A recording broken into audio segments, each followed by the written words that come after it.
Hello વિદ્યાર્થી મિત્રો, શું તમને પણ રંગીન ભાગની ટકાવારી શોધવામાં મૂંઝવણ થાય છે?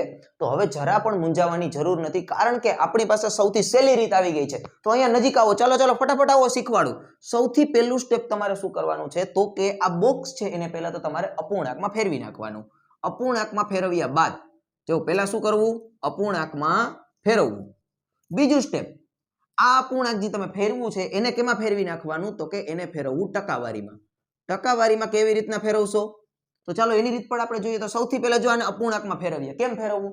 તો કે પહેલા તો બોક્સની અંદર કેટલા નાના નાના બોક્સ છે એને આપણે ગણવા પડશે. તો જો ગણીએ આપણે 1 2 3 અને 4. તો આ 4 ને શું કરવાનું? 4 લખી નાખવાના. હવે શું કરવાનું? તો કે આપણે આ 4 ની ઉપર શું બનાવી દેશું? એક છત બનાવી દઈએ. આ છતની ઉપર શું કરવાનું? હવે આપણે કેટલા રંગીન ભાગ છે તો એ રંગીન ભાગ ગણી અને આપણે એની ઉપર હજી એક માળ ચડી દઈએ. કેટલા રંગીન ભાગ છે જોવું જોઈએ. આર્યો એક ભાગ છે, તો ચાલો આપણે એની ઉપર માળ ચડી દઈએ. આપણું પહેલું સ્ટેપ પૂરું થયું. બીજું સ્ટેપ શું કીધું છે? ટકાવારીમાં ફેરવવું. ટકાવારીમાં કેવી રીતના ફેરવે એ તો આપણને આવડે જ છે. ગુણ્યા 100. હવે આ 100 છે એ ગુણાકારમાં છે, આ 4 છે એ ભાગાકારમાં છે. તો આપણે શું કરશું? તો કે અહીંયા આપણે સિમ્પલ છેદ ઉડાડી દેશું. કઈ રીતના છેદ ઉડાડશું? તો કે 100 ના આપણે જો 4 ભાગ કરીએ તો આપણને ખબર છે કે કેટલા આવશે? તો કે જવાબ આવશે 25 આવશે. તો આ બંને ઉડી ગયા. હવે આપણો જવાબ શું આવી ગયો? તો કે 25. પરંતુ આ જવાબ કેવો છે? ખોટો છે. શું કરવા ખોટો છે?